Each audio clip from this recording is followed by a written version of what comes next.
Talk, Miss Lisa. Yes, happy morning Excited ako. again. Opo, excited ako na maipaabot natin sa ating mga tagapakinig sa ating Money Matters ngayon. Dahil talagang mahaba-haba po ang ating pag-uusapan.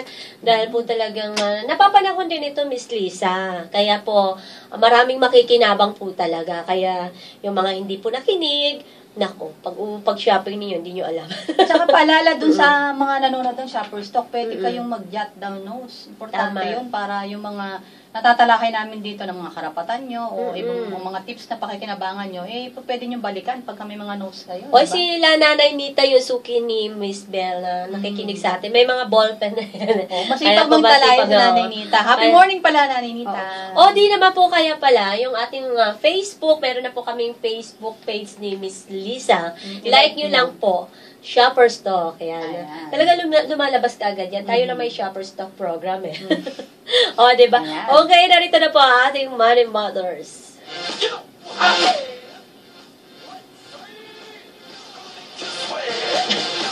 Okay, tayo na lang mag-bed ng ating Money Mothers.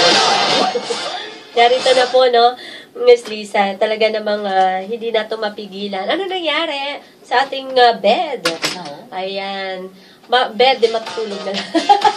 Mga inaantok pa nga yung mga bed natin. Oo nga eh. Hindi mapagsabay. Money matters. Buhay ay magiging sagana kung matalino sa paggasta. Money matters. Kanina pa siya nakababa.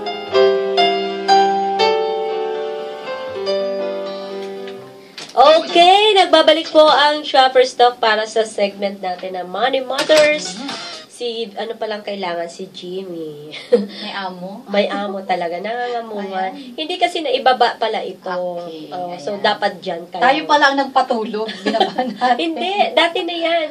Nakababa. Hindi lang na itaas. O, diba? Hala, kiliti-kiliti. O, diba? Ay, nako, yung mga nagagalit dyan. Paglapatan ng mga labi. Bawal ang magalit dito sa Radyo Agila. Lahat po ng mga broadcaster dito, talaga po nga palangiti yan. At kahit marami po tayong mga balitang nasasagap, ay laki pa natin ng positibo na mga negatibong balita. Diba? So, dito rin sa Shopper Stock, ay maraming negatibo, maraming positibo. Mga walang pera dyan, narito po, isa na po tayo, Miss Lisa. Pero mukha bang wala tayong pera? Dapat nga hindi. Kahit wala kang pera, kailangan magbuka ka namang meron. Kahit sa appearance man lang. Yan. Uy, naniniwala talaga ako, Miss Lisa. Hindi naman sa karamihan ng pera ang isang tagumpay ng isang tao. So, marami kang pera, ang dami mo namang kaaway. Diba? So, kahit po, konti man ang ating pera, at naipagkakasya lang natin, kahit pa paano ay nagiging masaya ka, tayo po ay magpapasalamat na, diba? At yung mga problema, nasusolusyonan ng paunti-unti, tayo magpapasalamat na. Yung mga taong talagang napaka-negatibo po sa inyong buhay at hindi po kayo naunawaan kapag po kayo nagkaroon ng kagipitan sa pananalapi na hindi naman talaga kayo tumitigil. Lahat yata ng sinasabi ng salitang hindi pinagpapala, binigay na sa'yo, diba? Lahat na, nasa iyo na. Naku, wag nyo na po intindihin yung mga ganyang klaseng tao na nagpapanegatibo sa iyong kaisipan para lamang hina ka. Kaya ipagpatuloy nyo lang po, hayaan nyo lang po, diba? Kaya po yung pera na yan, mabibigyan ng solusyon. Kapag po yung problemang pera na hindi nabibigyan ng solusyon, huwag yun na problemahin. Tama, sabi, pag may problema, kaya among yung problema, problema sa kanya. O kaya naman nga, pag may problema nga na hindi na solusyonan, wag mo na problemahin. Actually, sabi nga walang problemang hindi kayang solusyonan. Kaya binigay yan sa'yo, kaya mo. Tama. Okay, eto na po. Kailan mura yung mga bilihin? Kailan nga ba? Kailan nga ba? So, narito, Miss Lisa, napapansin natin na talagang madalas po na mag-iba ang presyo ng ating mga bilihin. At minsan mura, minsan naman po sobrang mahal, 'di ba? So pero po ano nga po ba ang dahilan nga sa pagpalit ng mga presyo ng mga bilihin na ito? Kaya narito ay tatalakayin po natin at magbibigay po tayo ng mga halimbawa o mga tips po na magbibigay ng pag-guide sa atin, no, na paano tayo makatipid kapag po tayo ay namimili ng mga gamit natin. Kaya mamaya may itatanong ako sa Lisa, kaya pakikinggan mo ang ating kwento. Mga tagapakinig po natin, makinig rin po kayo sa susunod na magkaroon nga kaya tayo ng palaro, para sa mga listeners natin, mga mahilig mag-shopping. Hayaan niyo po pagkaisipan natin ng mabuti kung ano mga games na po pwede po natin na mai-share po sa inyo.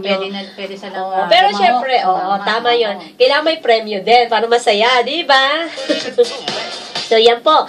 Na ganito, mga mahalating taga-pakinig. Kung makakaya lang naman natin na halimbawa, makipag-usap po tayo sa ating mga tindera sa palengke o sa mga negosyante, halimbawa, yung mga muebles na mga bibilhin po natin tungkol sa presyo ng mga kagamitan na nais natin na bilhin.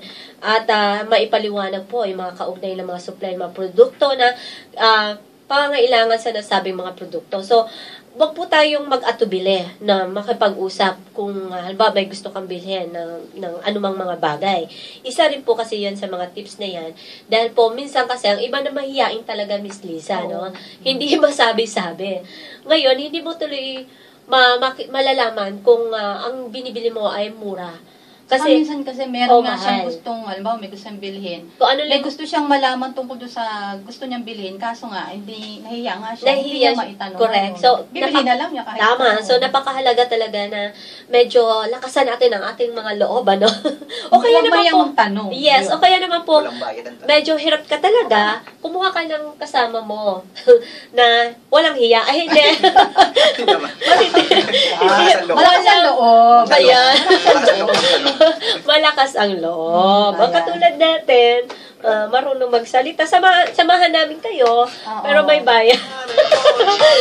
Pero ora. Business din yun eh. Oy, mayroong ganun yung talagang gusto mo ng kasama. Yun, tawagan mo lang siya. Kasama, pero may bayad ng oras. So, alam ko may tawag yan Mystery shopper yata. So, yun. Yung ayaw mo problema, ayaw mo mag-isip. Yung, siya na mag-isip.